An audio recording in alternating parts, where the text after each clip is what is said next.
If you in there, nigga, I'm ghost.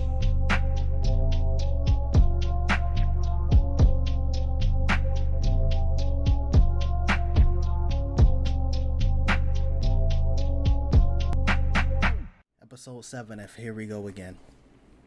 So this one is going from Vengeance Day to Collision. Note, when this is on YouTube, some of the clips that I have intended for Dynamite may or may not be in the video.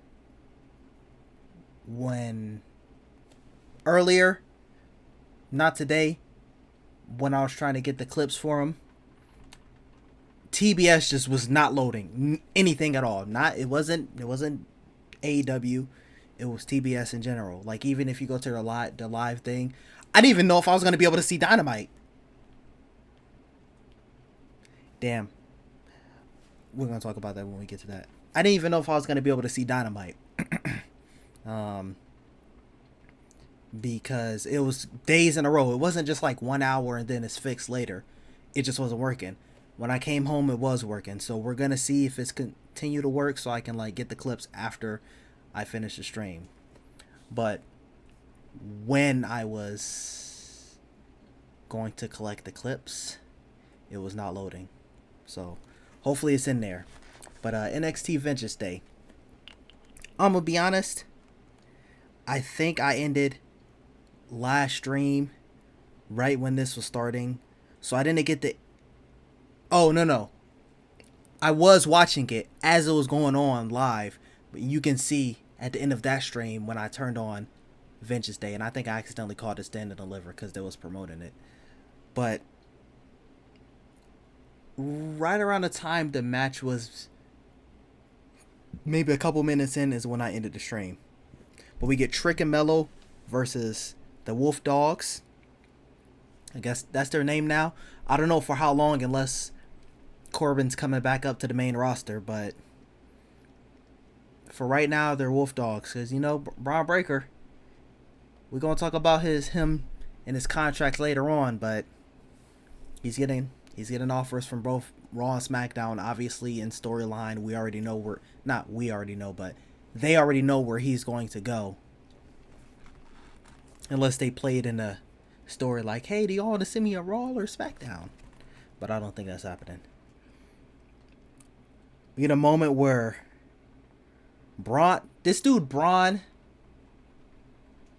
tosses Baron Corbin like over the ropes. Like, you remember the family when they was like, "You're my brother, I love you." They continuously do that, and then he goes and gets the pin. It was a moment like that, but keep in mind, Baron Corbin is how tall, bro? Just tossed him over the not Hayward right next to the rope. They were a little bit away from the rope. Tosses him over. Obviously, Wolf Dogs win. I put obviously because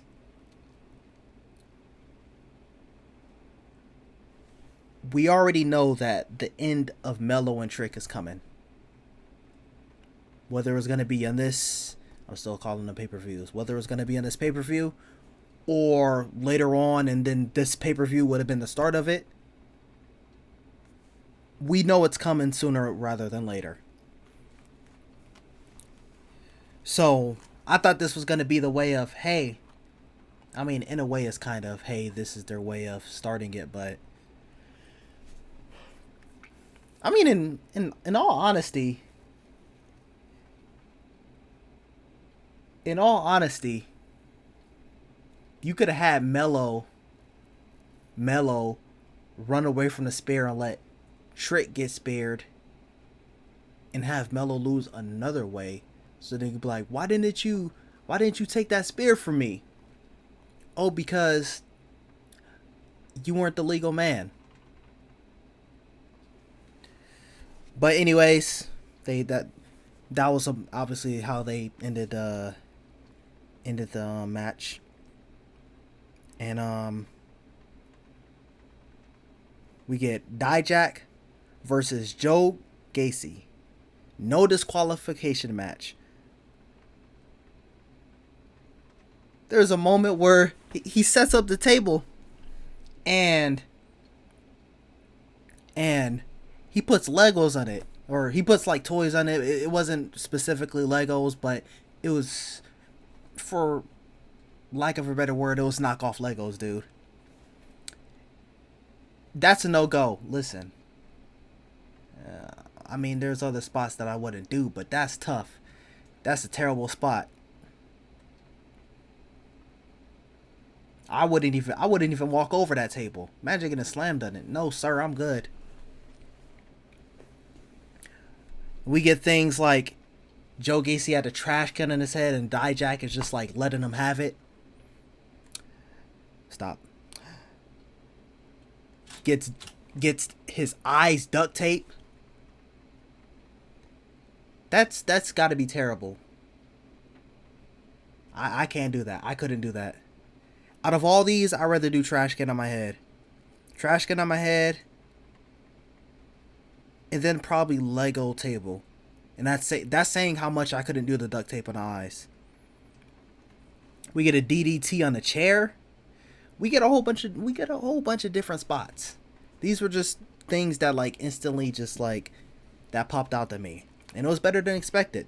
Like, I liked the idea of Dijak, and like it's kind of like the Sin City. I was like, okay, cool. Joe Gacy, I never really cared. So they was having this little feud. I'm like, do I even really care about this? But it was better than expected. We get OTM versus the family. Speaking of the family. Parker. You know what I'm saying? And I peeped the IG too. She could get it, man. She could, bro. I tell you what. I don't even know how long she was down there in NXT. I just remember seeing a little vignette of like her, like basically, I don't know if she was in the group or rejoining, or that was her joining the group. Joining the group. I just remember seeing a little vignette.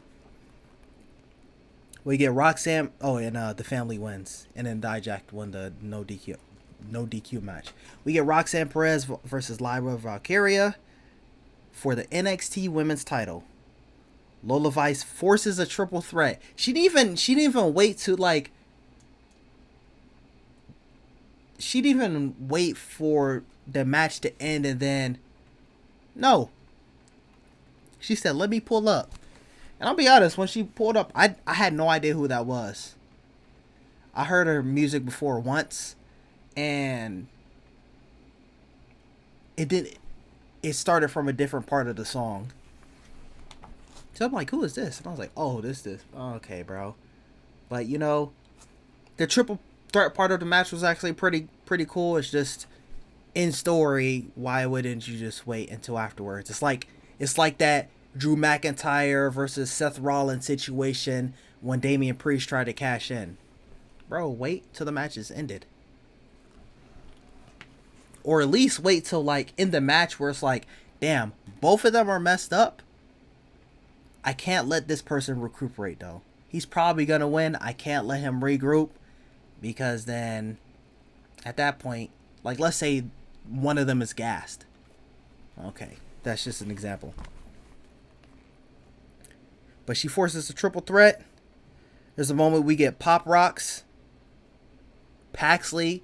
She was camping somewhere, somehow, some way. She spawned in. She spawned in like that to catch the match with the street fight a couple weeks ago on Battle of the Belts. So she must have got the same hacks that Takeshita got in. Cause she spawned out of nowhere. Not specifically at this moment. I think she popped up a couple times, but she stops the pin. Nightwish on Lola. Pinfall. Good match. It was a good match, man. We get Dragon Lee versus Obafemi for the North American title. And Dragon Lee, you're not getting that title back. Say goodbye. Hey, that's your rematch. You out of there. You didn't even lose to the cash. Well, you did lose to the cash, I'm saying. This was not like a cash in moment. You got your loss. You out of there. Say goodbye. But, I mean, I guess this is not really that relevant anymore. But they showed the little press conference when we're going to talk about that. But when they showed it, because granted, this is not the normal. This is a bigger crowd because this is one of their pay-per-views. But when they showed the little thing for the press conference, you can hear the whole entire crowd booing. I was like, okay, cool. We're on the right path. Keep it up. Keep it up. And I don't want to hear y'all say this was a work all along. No, it was not a work. Because if it was a work, Cody Rhodes wouldn't have been there on SmackDown talking about something. I'm going to fight you, but not at WrestleMania.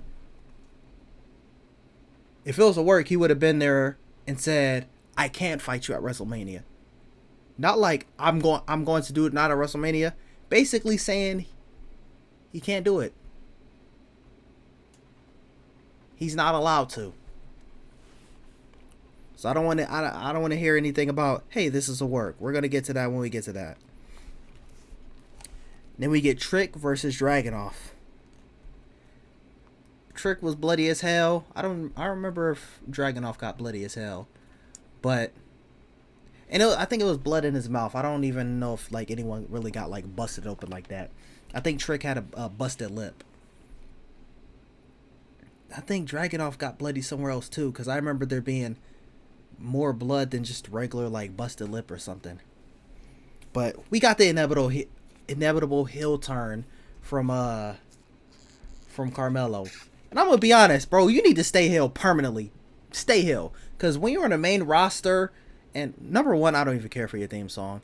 It's not horrible. At least it's something better than generic like some random like generic rock instrumental. But and even instrumentals don't have to look at Trick Williams. His shit is an instrumental. The crowd does the lyrics. Booker T does the lyrics. It's not in the music. Speaking of, Wade Barrett, you can just stop it, brother. If anything, y'all need to get Booker T in the studio and have him record the, you know what I'm saying, record the ad-libs. But, and then we had a hype crowd. Yo, the crowd was going crazy. I think they said, I think they was doing fuck you Mellow chants. Let me see. Okay, I thought I wrote it. I remember they was dropping some, you know what I'm saying, some swears in there. It was going crazy. They was not letting this man slide. And he said, hey, you gonna get all hell from this. But what was I saying? Oh, they that was a hype crowd, man. And now we get AEW Collision. We get Eddie Kingston versus Brian Keith. Pre-Brian L. Like, bro. Brian Keith. And then I think this is when he got his deal. Yep, yeah, it says right here. Brian Keith is all elite. You have never won a match here. There's just people who, when you hear their name in whatever company, specifically AEW, you know they're there to lose. They are not winning.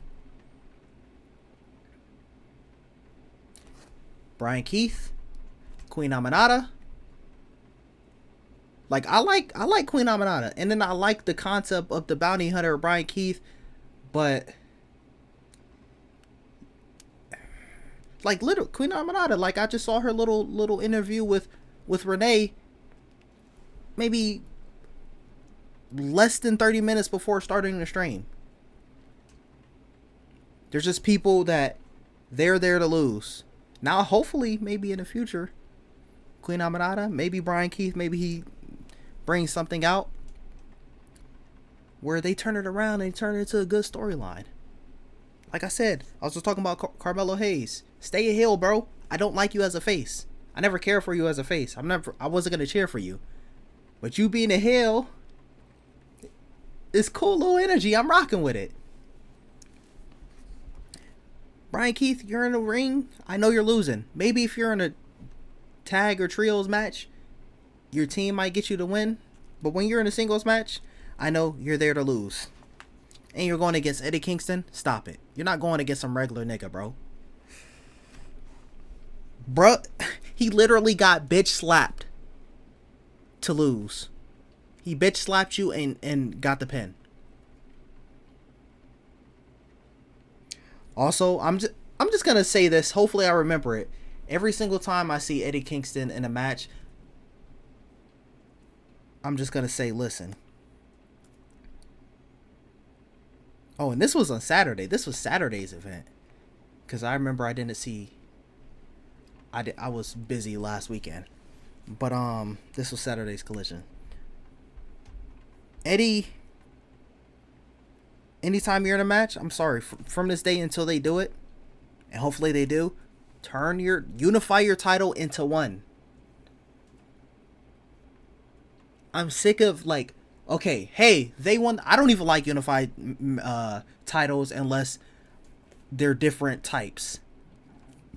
Like, say if someone's like, this is your top star, and they have the world title, and they have a tag title, and a trios title, fine by me. These people challenge, they get the tag titles. This person challenge, this person's challenging, these people are challenging for the tag titles. These people over here are challenging for the trios title. This person is challenging for the world title. But if I got the international title and the AEW World Heavyweight title, so if someone beats me, we just continuously give them both belts. So I already don't like the concept of unified titles. Now, if you were to do it, okay. Hey, boom, they have both titles, and then both, in Eddie's case, 3 titles. Hey, I have these titles. Boom. He's carrying it on TV for a little bit, and then after a couple weeks, here's the new belt. This belt is signifying these 3 titles. Triple Crown, throw 3 crowns on there. Triple Crown, Continental, whatever. Put it on a I don't know, bro. Whatever you want to do. We get Bryan Danielson versus Hechicero, I think it was pronounced.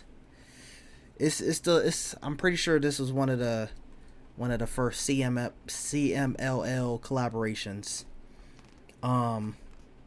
These are another one of these. No, I got this one in here. There's a moment where we get a diving headbutt reversed into a crazy submission. Done, Brian. He's got him down. Oh, capture the arm. Oh, look at this. Completely tied up Bryan Danielson. Then pin. There is nowhere for Bryan to go. Tap. 1, 2, no. Now, obviously it could have been a little bit more fluid, but that shit still look crazy to me. There's maybe, ever since coming back, there's been maybe like 5 moments where I'm like, oh, hold on, they did this cool little transition. So let's say there 5 times. At least like 3 of the times they were from AEW, man. Like,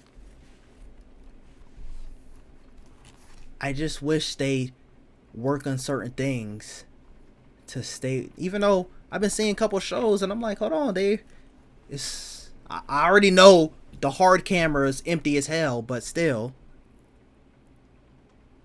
even if we were just put all those people on, fill it out, you'll still at least have the bottom full.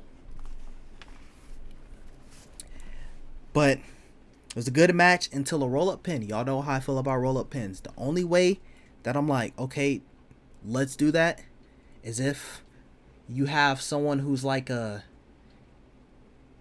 Big Show, Mark Henry, Brock Lesnar, or something like that, going against like a I don't want to say Daniel Bryan or Bryan Danielson. Like, he actually does something. What was it, James Ellsworth? something like that where it's just like, you should never stand a chance. And the only way is you really got the sneak pin. Like, it was a distraction, and then you got the sneak roll up. That's it.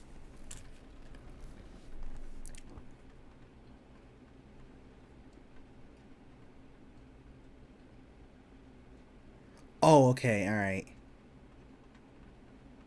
So when I watched this, basically I was like, oh, there. So when this was going on, I was like, oh, there's not a wrestling show going on this day. And then I was like, oh no, Collision. And so I got there into like 8:41ish. And so when Claudio showed up in this segment, that's when I started watching it live, and I was like, you know what, I'll just watch the full thing later on. It's like, I don't want to watch from basically almost halfway through. That's like watching Game of Thrones or Dexter. They both have 8 seasons, so I said it. That's like watching it and you're like you start at season 3 episode like 6. Like, dude, you're almost halfway through the series. No. We get Hook versus the Outrunners. And this is the first time like Hook got a fire little theme. It kind of reminded me of like you play like a little old school like basketball game or a football game on like the original Xbox or the PS1 or PS2, I mean. And like this is like their little, what was that game called? I feel like there's a basketball game that started with a B. I don't remember. Damn, that was bringing back memories, but I can't remember it. I guess it really is in bringing back memories. Oh yeah, we had a little announcer botch. His opponents are in the ring. Truth Floyd and Turbo Floyd and Truth Magnum, the Outrunners. I mean, it's not really the biggest of deals. That's probably like one of the first announcer botches that I've seen. I mean, obviously some probably happened before. They're probably like not as noticeable. And we get a Hook tap out win. Outrunners, we're gonna be talking about y'all in a second. We get Serena Deeb versus Queen Aminata. We were just talking about Queen Aminata before. Right here, pre Aminata L. Like at this point, I'm gonna just keep, anytime I know someone's not winning, pre blah blah blah L. You're getting this L. Commentator, stop capping for her. They keep saying she's been doing this and she's been doing that. The only time that they've told the truth is when they're like, she's been impressing people. Yeah. Anytime I see anyone talk about Queen Aminata, including myself, it's always like, you know, she's good, but and here come, oh, who says that? Here come those, like, bro, for what I've seen and what I think she's good. Just in case, you know, that's not the consensus. It's like Dolph Ziggler. Dolph Ziggler, that's one of my favorites. He just kept losing. Why would I care? And that's a whole different scenario. Let's just say Dolph Ziggler and world title pictures. I was waiting so long to see him in a good feud with AJ Styles, and they go to have a match, and at that point, everyone knows it's going to be a good match. He's not winning. You're not winning, Queen Aminata. So the commentators, they keep capping for you, talking about no. 1 minute in, and Serena is already winning. So I just talked about pre-Aminata L. But 1 minute in, Serena's already winning. Competition growing. How about the top contenders? Whoa. Hey man, at that point, it don't matter tap out. It don't matter about submission. It don't matter about them patent. It don't matter about, you know, saying a pinfall. None of that. You already won a match at that point. Speaking of, we get a submission win. And see, you know, even right here, I said I like Queen Aminata's matches, but always know she's losing. It is what it is. We get Red Velvet. I like Red Velvet too. We get Red Velvet versus Vixen. I don't even know who you are, but Red Velvet, you're about to go against Toni Storm next week. Not next week when I'm streaming this, but like it just happened a couple days ago. But when this happened, they were promoting you're going against Toni Storm. You cannot lose this match. You can maybe lose this match, you know what I'm saying, two weeks from that time. But you can't lose this match here. But you know what you can lose? A little bit of credibility because you totally missed your finisher. But you got the win nonetheless. But you missed that. I forgot what the commentator said, but they said something. I'm like, dude, stop laughing. Laughing. Stop lying. She missed that, bro. We get FTR and Daniel Garcia versus Christian Cage and the Patriarchy. Entertaining match, but disappointing roll-up. Like I said, I'm never going to see a roll-up and be like, oh yeah, that was good. No, never. Oh, speaking of things, I won't really say never being good, but speaking of things and not good, we got Monday Night Raw. I don't even remember how this Raw was, but all I know is Raw's never been like, okay, recently it's never been like, because I remember, I wasn't even one of those people. It's like, no, stop doing 3 hours of Raw. I wasn't even one of those people. But Seth opens up the show. We want. Oh, actually, this one was, had some pretty good moments. Specifically because of this whole situation. We want Cody chants. After The Rock is mentioned, we get boos. We get more Cody chants. Cody pulls up because he said they start. We want Cody. They said it again. He's like, y'all want Cody? All right, come on out. Cody pulls up. What do you want to talk about? We get Rocky sucks chants. And then we get a little back and forth between Seth Rollins, the fans, and Cody Rhodes. Drew McIntyre pulls up. Drew McIntyre, this is someone who, surprised me. Alright, I talked about it last time. But yeah.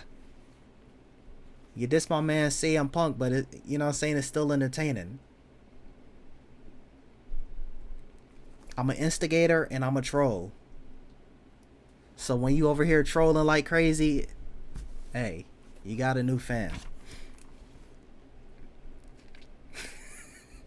I said, please troll The Rock. Hey, you have to. You got to get some. They're never going to let that happen. They're never going to let Drew McIntyre walk around with a like how he got the CM Punk shirt. They're never going to let him do that, but with The Rock. And, you know what I'm saying? A lot of people really like the troll in Drew McIntyre. So is he really a heel? We get DIY versus New Day versus Imperium versus the Creed Brothers. Could be anyone's game. Probably not the Creed Brothers. Even though, they will put on a good show. From the little bit I've seen about them. The only reason I wasn't going towards DIY was because they already had their match. The only reason I wasn't going for New Day or Imperium was because they kind of had their thing together, but we'll see where they go from there. And then the Creed Brothers, I just knew that they weren't prominent. They weren't that prominent to be in the picture. We get Becky Lynch versus Shayna Baszler. So this was a qualifying match for the Elimination Chamber. Now, granted, the Elimination Chamber hasn't happened yet. But, you already know my Royal Rumble predictions. Bayley won. The only thing that was hold on, let's see, was Becky turning heel. I was like, oh, that could be a good story. She's like, granted, she kind of said like she's gonna start like playing a little dirtier, but we could maybe see a double turn at WrestleMania. Now I was saying lose hair, to be like, damn, she lost the Royal Rumble and she didn't even get into the Elimination Chamber. Now, did I think she was going to actually lose? Probably not. But it was just going to be like a cool little idea. So I said, please lose to turn heel or cheat to win. Shayna Baszler, I mean, she's not the most brolic of, like, she ain't Jordan Grace, but she a big, you know what I'm saying? She got them, you know what I'm saying? But, so you might have to fight a little dirty. When Shayna pulled up, she had 0 pop. None in the slightest.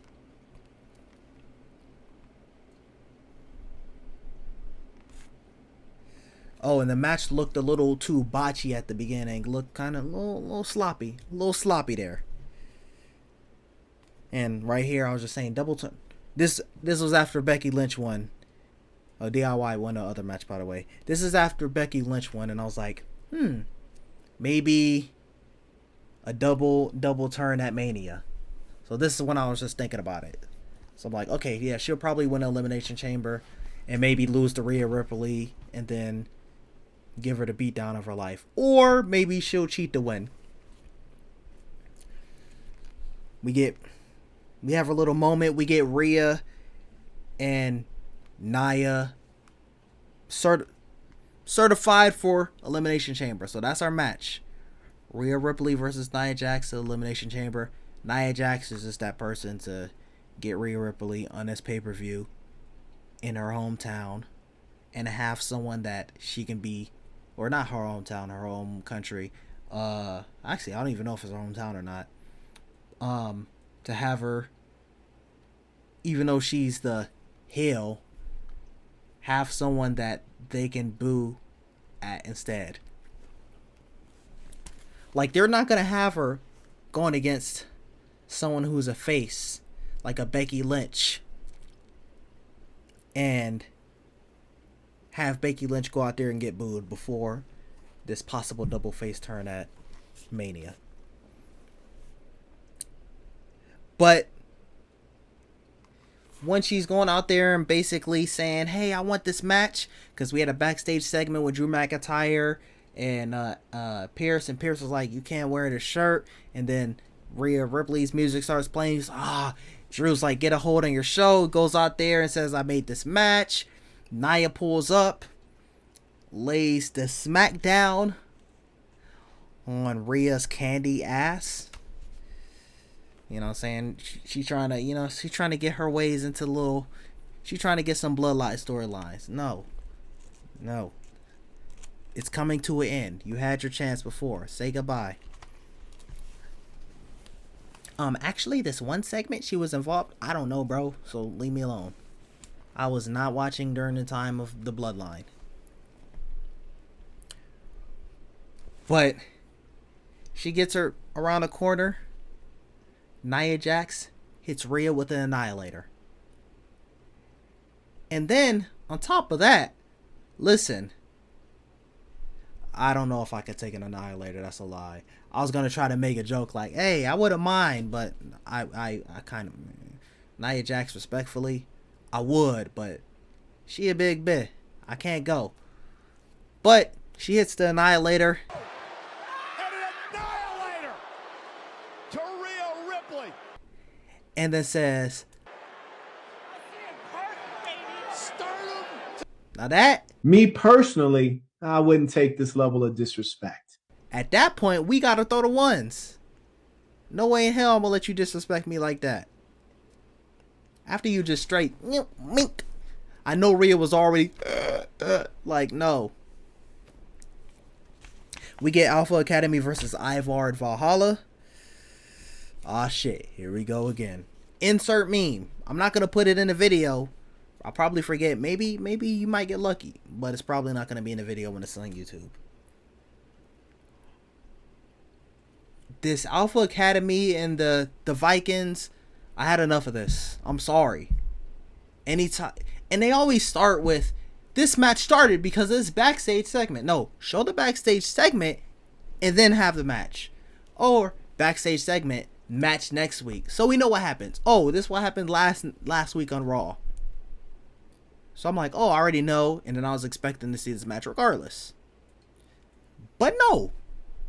You always do that. And then I'm just sick of seeing them go back and forth.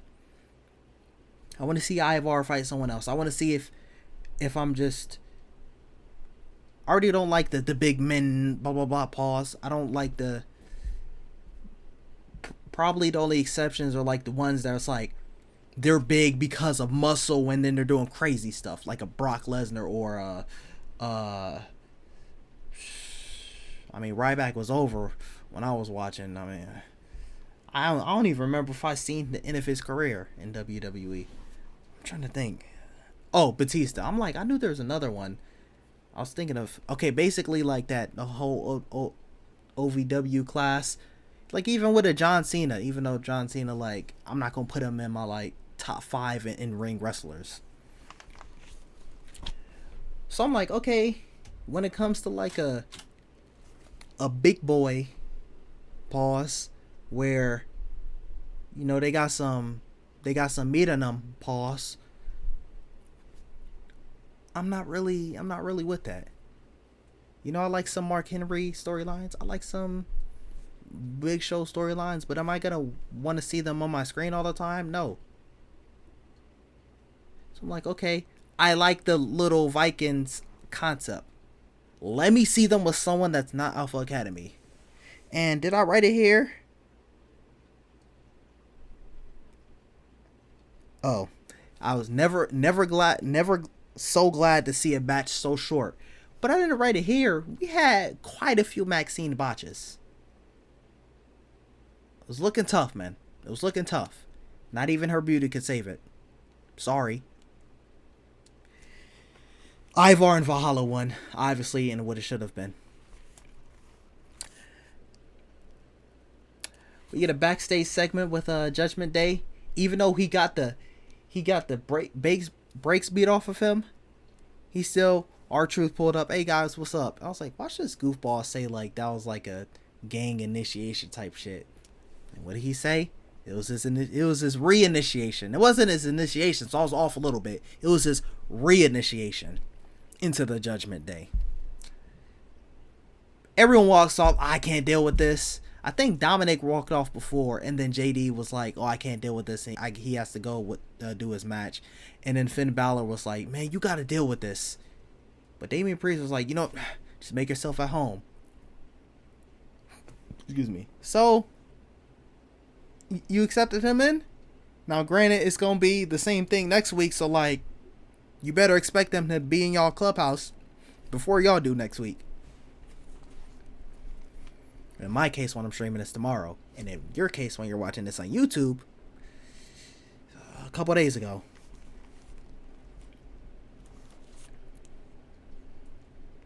We get JD versus The Miz. So, JD, he had to get ready for his match against The Miz.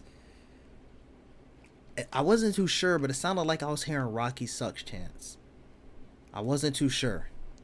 I probably was because I felt like I was hearing it and then I wasn't hearing it. And then when they did the main event, even though we've seen this match like 5 times, I thought we were over this. We're just trying to get Cody to Royal Rumble and they get to the road of WrestleMania. You see a little clip of like someone in the crowd during that match and they muted it. See, that's another thing that they'll tell you that this is not a work. They was muting the crowds.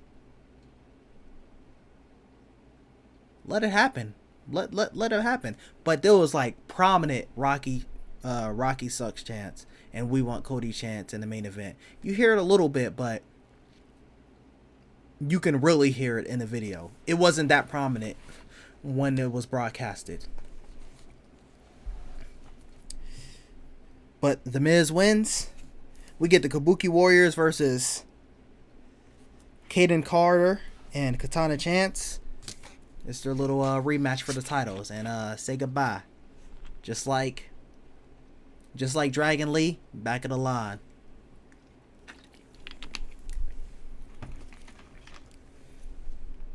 And we get Cody versus Shinsuke Nakamura.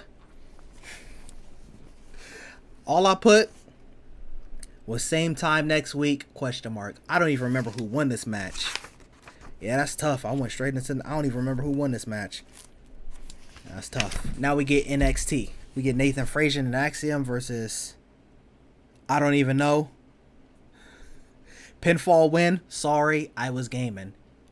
And this was not even a legitimate streaming. I was legitimately gaming. This was one of the few times I was gaming.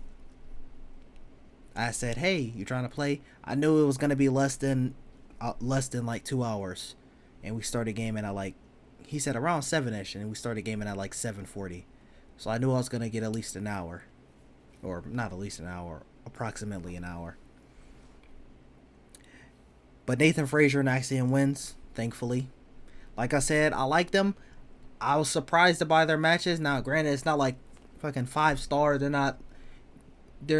not Shawn Michaels versus Dolph Ziggler, or like some people that like in ring I want to see. Even though Dolph Ziggler is basically Shawn Michaels, Billy Gunn, Mr. Perfect, and his own little sprinkles on there. But still, we get Riley. Even still, like, bro, Kane and Undertaker, very similar, and then turned out to be different, and both legends. We get Riley Osborne versus Lexis King. JC Jane for saying played hard to get. Now, this is what I always say in life in general. I don't do that dumb shit. If you play hard to get, congratulations, you won. You will be very hard to get. I don't play dumb shit. I'm not saying, oh, hey, my name is Les Matt. Like, no, I'm not saying that. But people say, like, in these segments with her, with Thea Hale and JC Jane and Riley Osborne, for example, those segments. Or, hey, don't text back for this long. Oh, hey, you get their number, don't text or call them for this many days. I don't do that dumb shit. Now, granted, I'm not saying, oh, hey, they texted, drop my phone in. Drop everything I'm doing and respond back. Now, if you're doing stuff, do your things. And then depending on what the person says, be transparent with it. But, oh, hey, I see their text. I'm not doing anything. Let me wait 20 minutes to respond. I don't want to seem too needy. Like, nah. The only time that I'm like, okay, is like, if you're kind of matching energy.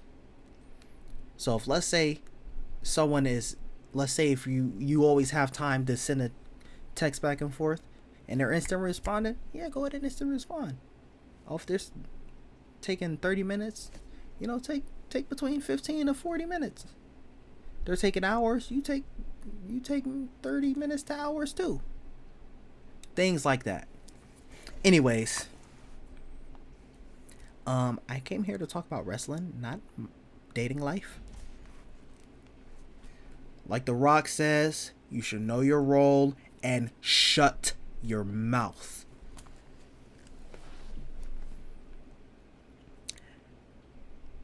Lexis King won that. Basically, he was looking, where's the hell in the crowd? Because they had a backstage segment. He's like, she said you got to play hard to get. JC Jane, I gave you the W for the calendars. First and foremost, where's my copy at? I need my copy pronto. But now, man just took an L. And he was fighting on Your Honor. Remember at Vengeance Day? Lexis King talking crazy. And then he started talking crazy to Riley Osborne. Now they gotta throw the ones. And now they got this match. Imagine that. That's like you at the club with a girl you're interested. Y'all are both interested in each other. Some guy slap her ass. You go to defend her. Y'all start fighting. And then you're just like, we're gonna be gentlemen. We're gonna set up a boxing match. I'll go to the boxing match, and old girl doesn't even pull up. She says, "Yeah, I'll pull up," and then she's not even there. Oh, I had things to do. That's what she says later in the segment. Not like that, but I'm paraphrasing. This was This was 5 days ago, man. Leave me alone. Melo gets "you're not him" chance. I'm gonna be, yeah. You be using a lot of terminologies. I can't wait to hear all these fan chants, bro. "You're not him" chants. Let's see. Let's say either you botched something, or let's say it was something intentional. Maybe they're trying to play with the crowd. Melo missed chants. We can get a good number of chants for Melo. Brick City chants. Hey, man. Hey. But at this moment, Melo is the most hated person in the WWE behind The Rock and Vince McMahon. He was number 3.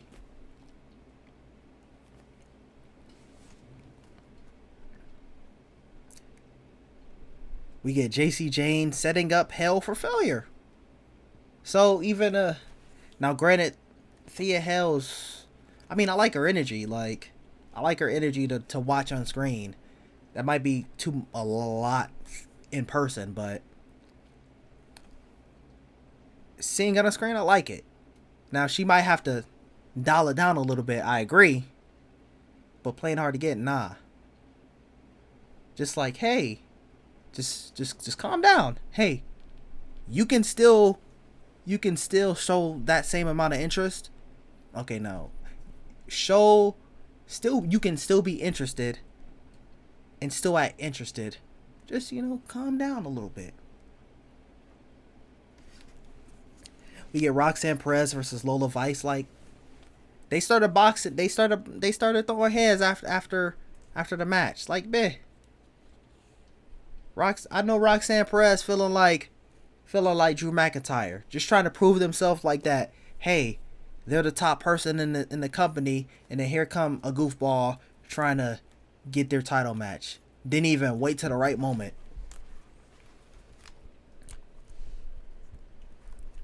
So we get a cash in attempt by Tatum, which causes a distraction. Then we Pop Rocks, pinfall. Roxanne Perez wins. We get Fallon Henley versus, we get Fallon Henley and Ren Sinclair versus Lash Legend and Jakara Jackson.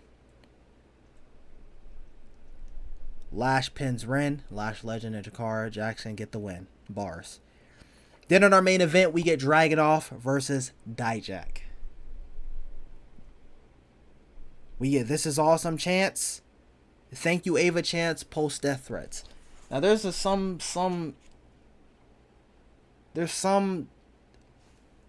idiots who just, actually I do want to see, I've seen some of them. I've seen some for the Reva actress in Obi-Wan Kenobi series. I think that was her. It was someone, I don't remember. I know it was a black actress. But there's always those idiots that something happens in whatever story they're watching, and they go harass the actress or actor or whatever, whoever it may be. This is why when I have kids, I might say, hey, yeah, I have kids. You're never going to see them. No one's ever going to see them. The only time you might see them is, oh, hey, someone said this about me, and then you're seeing footage. I'm going to have to document my life. You're not going to catch me on some BS. If there's one thing I hate most in life, is telling the truth and not being believed. I'm a private person. So that's probably the only time you ever see them. Or maybe, hey, this is them. They done this. They did all that. They established themselves. Oh, by the way, we're related.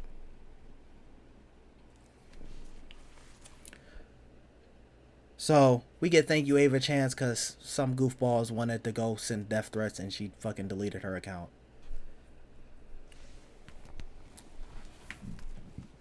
Like, even if what was speculated about The Rock was true, even going to his account is too much. Mello jumped Dragunov. And then, oh yeah, by the way, in that segment, Mello pulled a little Shawn Michaels Bret Hart situation. He pulled, and there's another one I can't remember. They do this like every like few years, sometimes maybe twice a year, but like they do it every so often where they have someone and then they play the music and then they look scared. And it's like, I got y'all, tricked y'all. So he had a moment where like that, and he's like, and you could tell like because he kind of looks over, and like where he's expecting the music to start playing, and then. And that was one of the most tight whoop that trick that we got. They was ready for Mello to get his ass beat. But Mello jumped Dragunov, and then Mello, we get chants of Mello trick coming for you. Mello trick. Like, I don't even know how they put that together, but they somehow put that together. Usually, what are the longest chants I ever recall hearing? It's like, you deserve it. I'm trying to cut the syllables. You deserve it.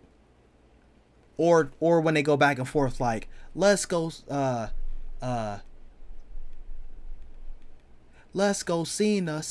sucks. Let's go, Cena sucks. That's like, but it's never been, and they did it like within like a whole like, I thought they was about to do a whole song. I thought they was about to do the Trick's new theme song or theme music. That's what I thought it was with his new entrance music. But yeah, that's it for NXT. And then we get AEW Dynamite.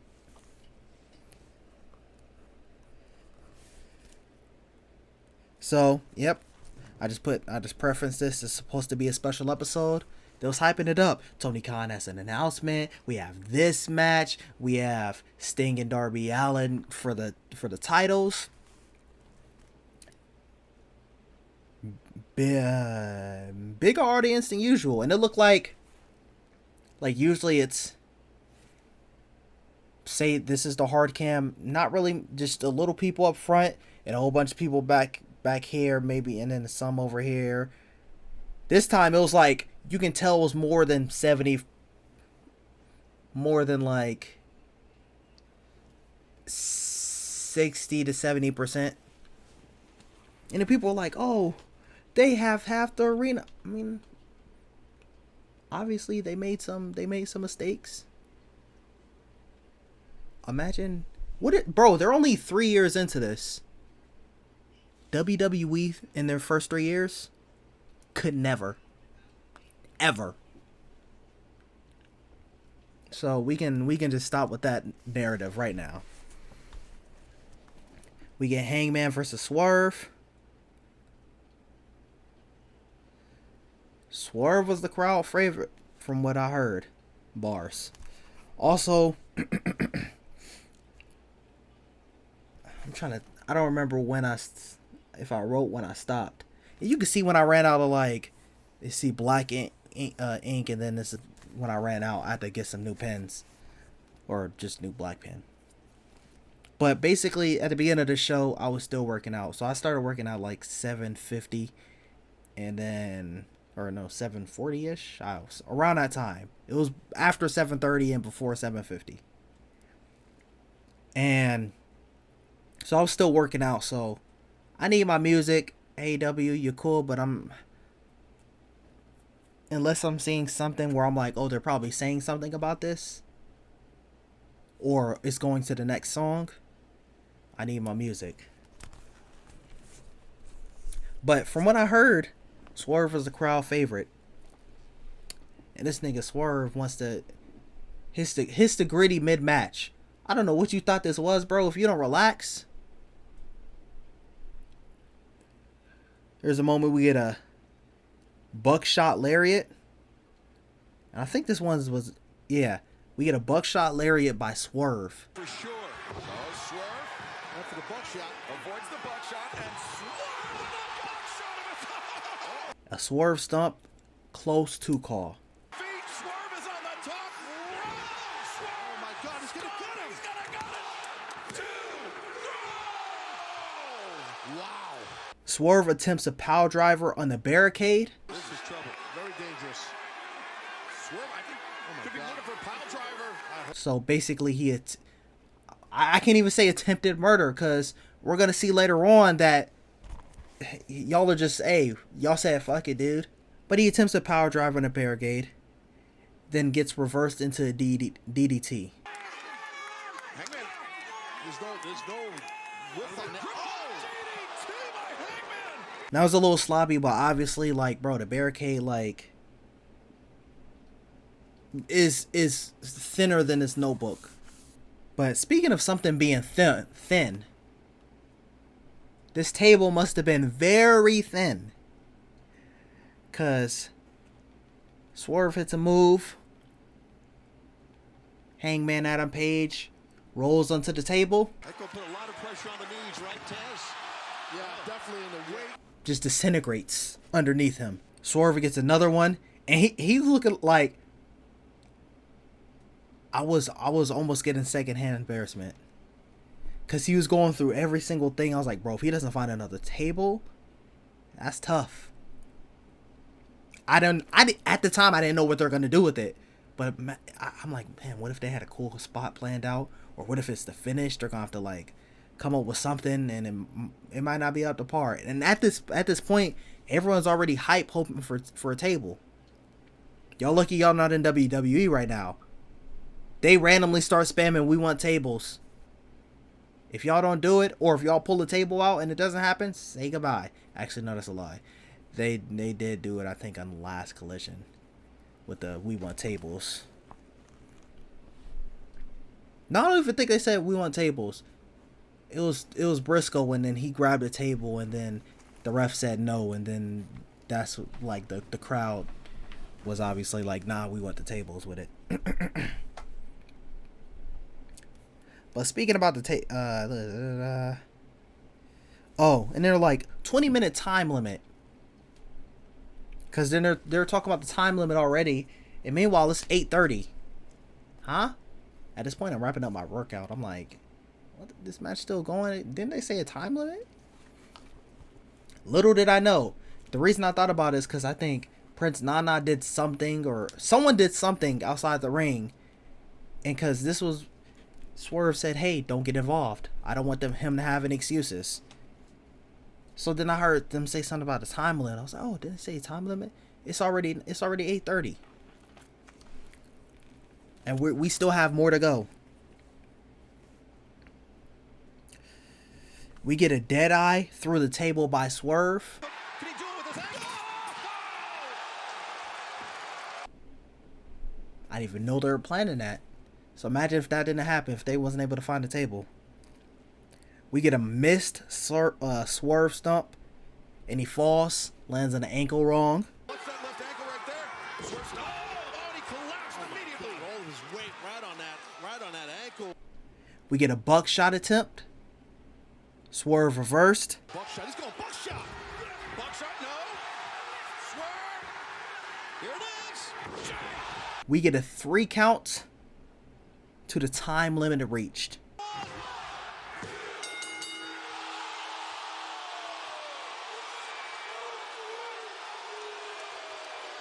It's like, hey, 5 more minutes.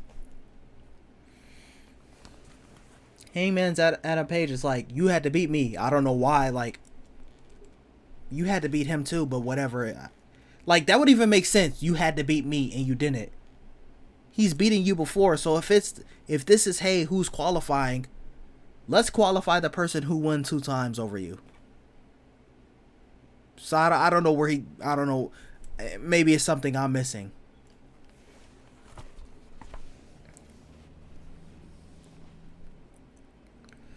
So now, surprising to no one, we get a triple threat at Revolution.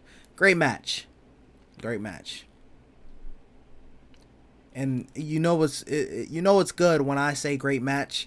Respectfully, I'm just completely biased to certain people. Already, if you've made it this far in this episode of Here We Go Again, there's one little thing when I talked about liking Drew McIntyre. See, that was a different scenario. Even even if he did have little situations, I see the complete difference. I like Seth Rollins. Complete difference. I mean, I like Seth Rollins to the same degree. Not the same degree as Drew McIntyre, but if you know, you know.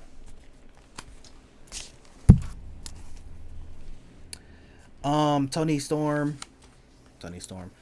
Khan. Tony Storm's gonna be next, but Tony Khan gives us a little announcement. Big business. I didn't know. Oh, this is when you see me running out of ink. I didn't know that. Oh, some other things was happening. I was showering. But I didn't know that Mercedes is from Boston. So they, oh, blah, blah, Boston. And then for some reason, when it had Boston in the background, I was like, why does it look weird like that? It wasn't clicking to me. I was like, Boston looks weird. I was like, maybe that's the company, and I don't know. I wasn't even paying attention. It didn't even click to me. But we get Tony Storm versus Red Velvet. This is the first Tony Storm match I've seen. I seen little clips from her match at World's End, but when I was gonna check it out completely, it got taken down. It's tough. We get Blackpool Combat Club versus CMLL. It's kind of ironic. So like I said, I was showering when the Tony Storm match started. And basically, I had the Tony Storm match on this screen, and then I had the current live broadcast on this screen. When the Tony Storm match went to picture-in-picture from the screen recording that I had, so I set up my OBS, recorded the screen. When I went to picture-in-picture, the live thing went to picture-in-picture at the same time. I wish there was a way for me to show the visual evidence, but it legitimately happened at the same time.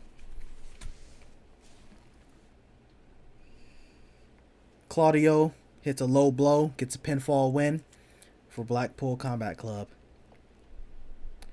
And so, after this match, that's when Tony Khan announces Big Business, March 13th in Boston. See, at this point, I was like, I don't know the significance. I didn't know she was from Boston. I had to look this up afterwards. Didn't know she was from Boston. And then I knew that Boston thing in the background. I was like, something about that. But then it clicked to me. It's like there's some times where I spell a word wrong. And I'm like, this looks wrong. And it's just maybe a letter needs to be moved over. Or maybe it's missing a letter. It's it's wrong, or not even, sometimes it's wrong. Sometimes it'll be the font, and even though it's right, it just looks wrong. So I was like, maybe it's one of those scenarios. And granted, I wasn't looking at it Boston. Boston is spelled, no, it was just kind of that looked kind of weird, and then it went off my screen already. We get Chris Jericho versus Takeshita. Jericho taps by the walls of Jericho. Yeah, Takeshita, he has to be doing big things, bro.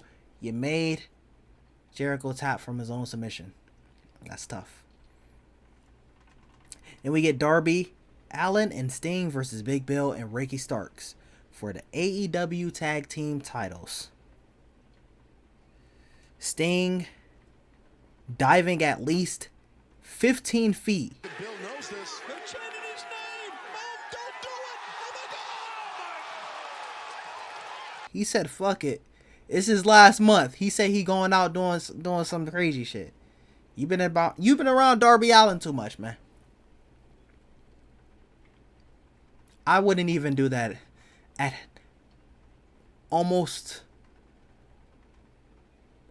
I wouldn't do that at half your age, more like a third. Actually, how old are you? How old is Sting? Okay, it's gonna pull up. I'm about to. I think you're like 60 something, dude. Anyways, that's besides the point. Ricky Starr had his little Shawn Michaels Ric Flair moment. You already know the WrestleMania moment. He's looking like. He said he was going to end the career. Oh, look, he's having second. Yeah, he almost doesn't want to do it. He knows he's got Sting dead to rights. He's giving second thoughts about bodying Sting. Hits him with the spear. It don't matter. Oh, wait a minute. He's got it. Ricky's got it. No! I don't blame Ricky. For a second, he had second. You didn't want to do it. It don't matter. He ate those. He attempts another spear. He caught the spear on top.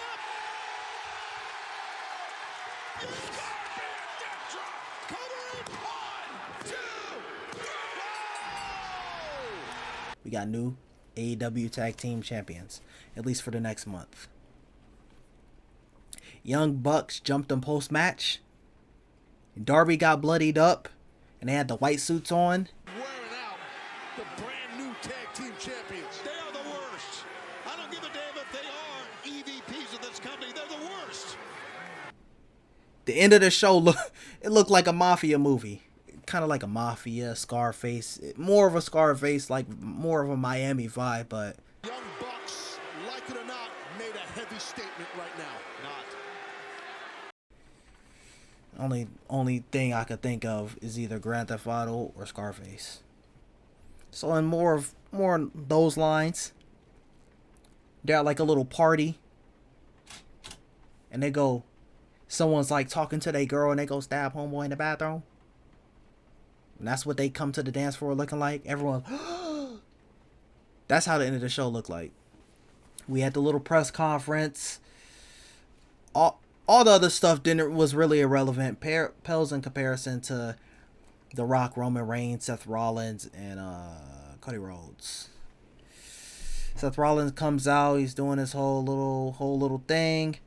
I think Roman comes out, and Roman Reigns is like, well, I choose The Rock. I don't know where he got this misconception that he can. If you could just choose your opponents, could you choose not to defend your title in a fatal 4-way at Royal Rumble? Okay, I guess that's how it works now. And The Rock comes out. The Rock gets boos. You didn't think it would have been possible. You would have think maybe it would have been possible. I was hoping. Like, and you could see like some frustration. What I think this was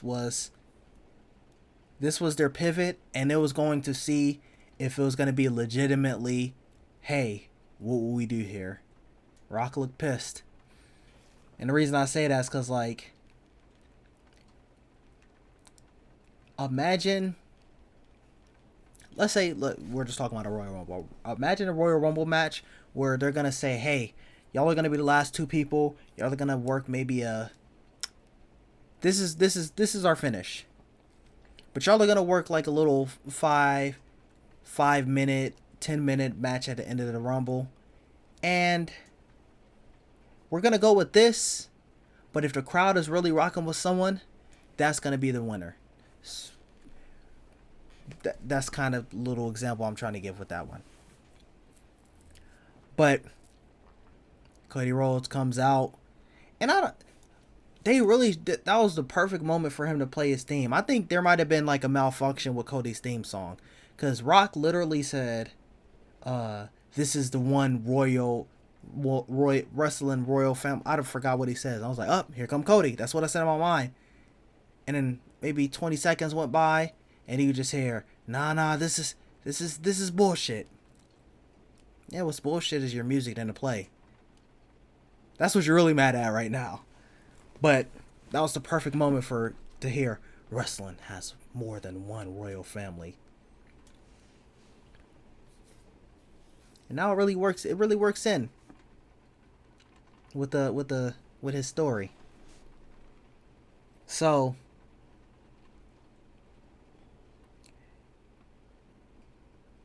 they have their little back and forth. You already know what happened. Rock slapped a taste out of his mouth. Rock was on his Will Smith shit, man. You already know it's been memed to death. But now to the actual SmackDown. Because we have a little backstage segment, and I had no idea that Triple H had a pacemaker. I had no idea about any of that. So I'm like, oh, hold up, they setting up a match? Because like I said, I've been going for, you know what I'm saying, almost 10 years like Punk. I stayed a couple years after you, but hey, man. So they had a little segment, and bro, what made it bad is they kept censoring every single thing. So like you'd have to be like, oh, you have to ask people who were at the event of what they said. But Triple H opens the show. He's talking about, he tells The Rock basically, he's like, there's people who don't know their role, and he also hits him with these people who want this, but it doesn't matter what you want, or something along those lines. And they basically talk about who's going to be going against Seth Rollins. We're going to do qualifying matches for the Elimination Chamber. First one is Drew McIntyre versus AJ Styles. First Elimination Chamber qualifying match. LA Knight pulls up. He's on commentary. As soon as he pulled up, I said, oh, AJ, you out of there. Sorry, buddy. I already said y'all two are about to feud. Even though I think your motivation is completely stupid. I already talked about it multiple times. Oh, hey, you went after the title after I got hurt. What? Stop. LA Knight on commentary. AJ lost. Yeah, he lost as soon as LA Knight pulled up. And so Drew McIntyre won. We get Bianca Belair versus Michin. This is another one. Bianca Belair versus Michin in a Elimination Chamber qualifying match. Michin, respectfully, you're cool and all. I enjoy you. I mean, you're not really that. This is my second match seeing you, and the other match I think was like a tag match. But I actually enjoyed that match too. That match surprised me. But respectfully, you're not getting this spot over Bianca Belair. Excuse me. I put elimination qualifying match. Is this even a question? From what I've seen, I like Michin, but she doesn't stand a chance. Decent match, but the finish was never in question.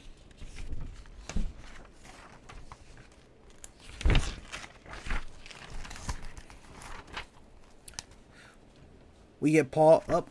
Now we're finally back to Braun Breaker. We get Paul Heyman. He interrupts Braun Breaker. He's talking about, I got 2 contracts, Smackdown and Raw. Paul Heyman pulls up. And he's like, what do you want? And they talk for a little bit. And then he's like, excuse me.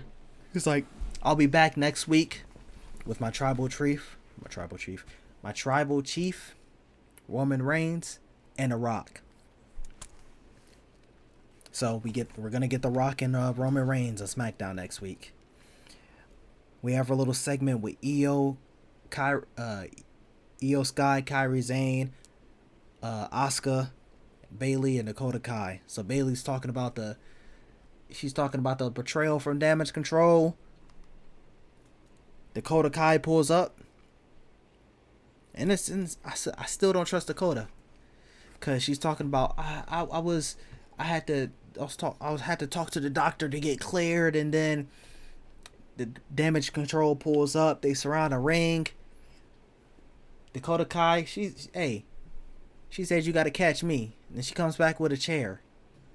But she ran at Bayley, and then like, oh, Bayley move. And oh no, I'm hitting Asuka. I'm hitting Io. No, you weren't. And then when they finally left, she's holding the chair and looking at Bayley, and then drops it. No. You will turn on her eventually. Maybe they sent you in there. Maybe you're the Trojan horse. We get Tyler Bate and Pete Dunne versus DIY. I can see anyone winning this for different reasons. The only reason why I wasn't that sure on DIY is because, like I said, in the other qualifying match, they already had their chance. And so Tyler Bate and Pete Dunne actually went. They actually win. But there's a moment. There's a moment in this match where Tyler Bate has a man on his back. And he's... I don't even know. All I know was Claudio be doing a little spin. That's a move I couldn't even take anyway. But he spins them around. Now, granted, he's not doing as long as Claudio be doing it, but... Many people's pound for pound strongest in WWE, Tyler Bate. Round and round we go. I'm trying to think if... I probably maybe can get one, maybe. I don't know. Then my legs will say, no, sir, you're done. Time to clock out. We get a moment backstage. Dominic's talking about he's gonna win an elimination chamber. He's like, doesn't matter who my opponent is. It's Kevin Owens. Says, I'm gonna do this for the greatest luchador ever, Rey Mysterio. And then Dominic walks off. And then here comes R-Truth. He's like, Miz, what are you doing on Raw? And then Kevin's just like looking like confused, obviously. And then R-Truth is like, you better not let Nick catch you. And he said, what are you doing on Smackdown? You're supposed to be on Raw. He's like, you better not let Nick catch you. And he's like, what, Nick Mysterio? Because obviously, Tom and Nick. I can't believe he said that, dude. But he's like, what, Nick Mysterio? And he's like, no, Nick Aldis. Yeah, he got an audible, chuckle from me. We get Sami Zayn versus Randy Orton in a qualifying match. I don't think Randy is winning an elimination chamber, but not to have him in it. Sorry, Sammy. You gotta hold that L. I'm sorry. They try to have a little thing of you trying to show yourself as a single star. You're gonna have to wait just a little bit longer. Just like The Rock versus Roman. Simple. I wouldn't say you didn't stand a chance, Sammy, but that's tough.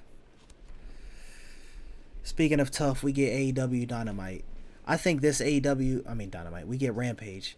I think this Rampage was getting me questioning to even like watch Rampages altogether. I think I'll probably watch them all the way up until Friday, until Smackdown goes on USA Network, because I can't watch Smackdown live. So if I'm gonna watch something live, even though it's taped, it'll be Rampage. We get Undisputed Kingdom versus Orange Cassidy, Trent Beretta, and Rocky Romero. They have to win, but who cares at this point? Fake boos. Yeah, they're inserting fake boos. Like, bro, they don't even make it. Like, they turn the boos up to 11 and the crowd's just like this. I didn't see a single person boo. But Undisputed Kingdom won. Like, that's the thing. Like, y'all kind of flop on some of these storylines. We get Young Bucks. I don't care your name. Nicholas Jackson. Was it Matt? I don't know. Something and Nicholas Jackson. We get the Young Bucks versus No Names. Still wearing their bloody suits. Obviously, it's the same day. They're not gonna get in the ring gear. They're gonna be in those bloody suits. What's crazy is this was still the same decent crowd, and they actually had legitimate boos. The Undisputed Kingdom, they did not. See, I'll give y'all the Young Bucks this storyline. Y'all might actually, this could be a storyline that y'all can keep going even after Sting retirement. We get Matt Sydal versus Mystico. Mystico wins. I just simply put, it was a match. We get Willow Night. I keep wanting to say Dale. It just sounds better. It rolls off the tongue. Nightingale. Willow Nightingale. And Chris Statlander versus Saraya and Ruby Soho. It's been almost a decade since I seen Saraya in the ring. We had Stokely in commentary. Ruby Soho dips on Saraya. So that's the end of that friendship. Basically, she was looking at a note, and then Saraya goes for a tag, and she walks off. And that was Rampage. There might have been another match. I don't know. I just was not caring when Rampage came on. And also, I think this was during a bad day, bro. Dude, I'm not even gonna lie to you. So maybe I might feel differently next Rampage. And do better. Let's be honest, bro. Young Bucks versus some no names. Stop it. Oh, this is local talent, man. Stop it. We already know they're losing. Young Bucks are just trying to pad up their record. So even if we don't want to say, hey, they have to get into rankings for the title shot at Revolution. Okay, whatever, dude. They can just still have this. We get AEW Collision. We get Jon Moxley and Claudio versus Star something, and I don't even know. Whatever. Moxley got the submission win, and then FTR pulls up because he's talking crazy on a mic, and I think he was saying they're the best tag team or something like that. FTR pulls up. We're going for future feud. So I guess forget FTR and Daniel Garcia. Speaking of Daniel Garcia, we get Daniel Garcia versus Shane Taylor. Shane does a chop. Man, that shit sounded like a gunshot, bitch. Rest in peace, Daniel Garcia. He got shot on live television. Speaking of people getting live television, we'll talk about that in a second. Wait. Because this is what I'm just now hearing where they're live from. Vegas got the WrestleMania 40 press conference, and then the next day gets AEW Collision. That's their weekend of wrestling right there. We get a knee lock submission tap out. Daniel Garcia gets the dub.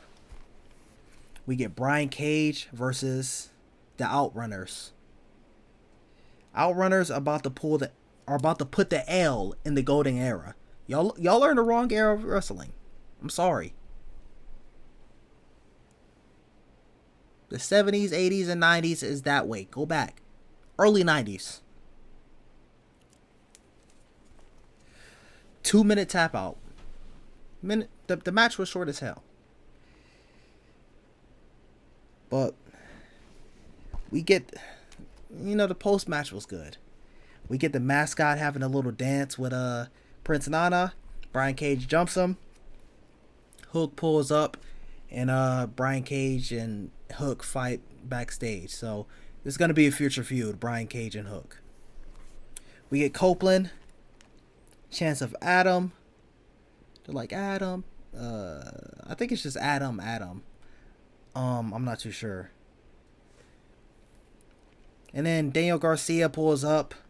He's like, Copeland's like talking about like, I think it's Matt and Nicholas Jackson.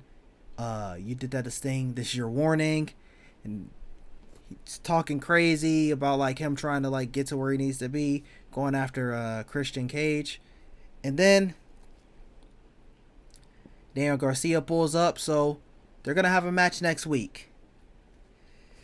We get Stokely, Willow, and Statlander. And they're a good combo. They had a little backstage segment. Statlander looks totally different when out of ring gear. I thought that was a different person. I'm like, who's this? Who's this person with Willow? It was Chris Statlander. That's tough. So they're trying to set up a match. Chris is like, set it up. How are you a manager, but you say some shit like, Tony Khan has me blocked? How the booker got you blocked? The booker got you blocked, buddy. L manager. Now it's a great combo, but you are doing your job, man. That's tough. We get Brody King versus Mark Briscoe. Brody King has Julia Hart ringside, so you know she's gonna cause some sort of distraction or commotion. We get a pinfall win by Brody King, but after the match, this man Briscoe gets stabbed on live television. She pulls up a little. It was supposed to be some sort of blade or screwdriver or something, and like mink, and then obviously you know he's blading himself, and then he's just bleeding, and then yeah, he got bloodied up. He got bloodied up real bad. Imagine being one of these women and having to go after this dude just bloodied the whole canvas. Well, we get Deonna Purrazzo versus Kiera Hogan. This is another time. Kiera got no pop. I think Michin got way more pop than her. Wasn't Michin? I don't remember who it was. I said earlier. Shayna Baszler. Kiera got zero pop. It was pretty hard to watch her entrance. This is my second match seeing her. And I put also pre-L. You're not winning. Deonna Purrazzo is about to go face Toni Storm for the championship. Submission win. Also, something that's tough. I couldn't be able to, like, as soon as my arms go back, you got it. Hey, you win. I'm not, like, you can't get my arms back there. We get Toni Storm versus Queen Aminata. Commentators keep hyping up Queen Aminata. I like her, but respectfully, she is a loser. All she does is lose. Start having her win, and then we can actually talk about her being good. I like her. She has a good presence. I like her in the ring. And respectfully, I'm going to be honest. Yo, Shida to that. I forgot her first name. I think it was Hikaru Shida? Something like that. It wasn't until that match where I was like starting to be interested in your matches.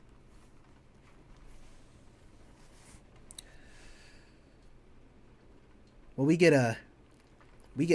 Queen Aminata hits a beautiful snap suplex. The past few months here, and she grabs Tony with a great snap suplex that time.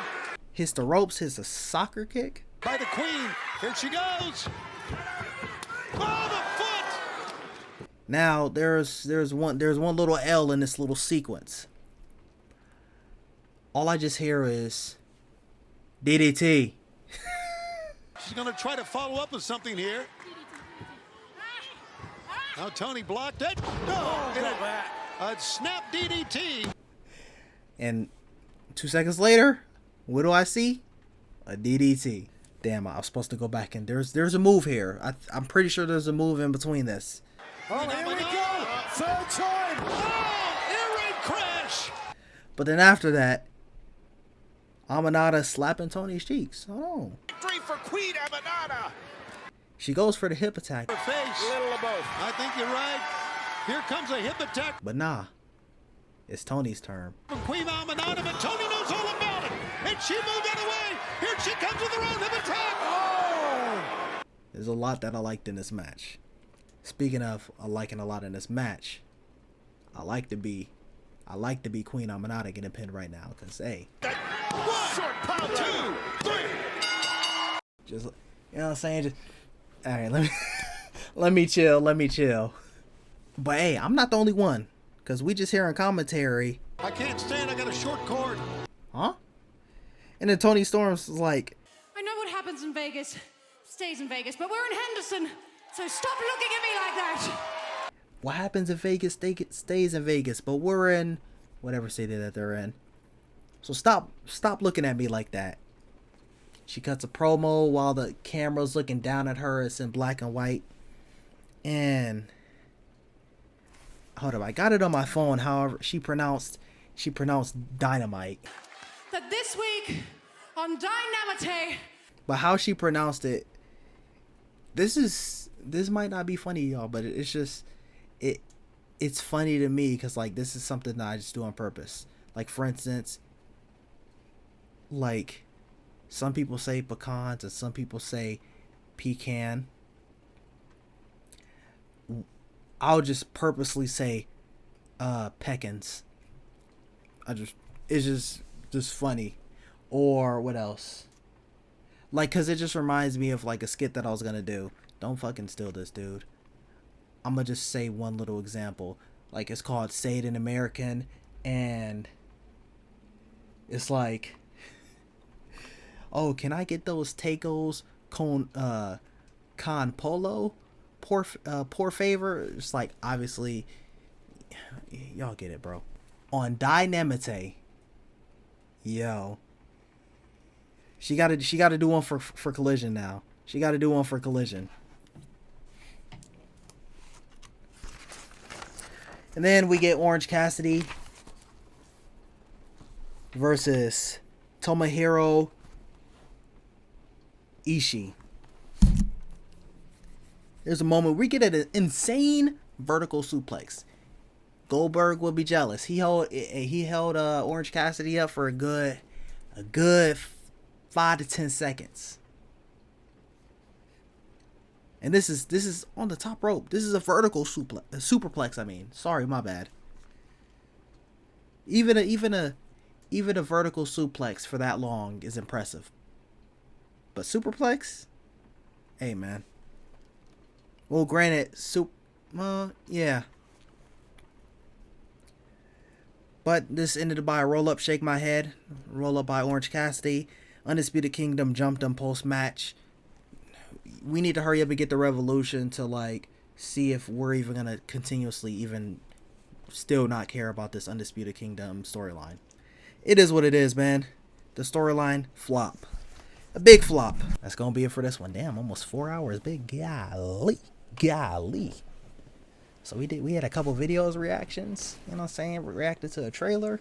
We had that new Kanye. And we did Here We Go Again. Now if you're watching this on YouTube, click the link in the description to the full stream. I'm gonna have some outro music only for the video, only for the stream. So if you want to hear different outro music for the stream.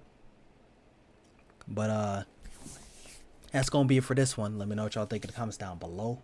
Thumbs up, subscribe, stay tuned for the next one, and I'm out. Peace.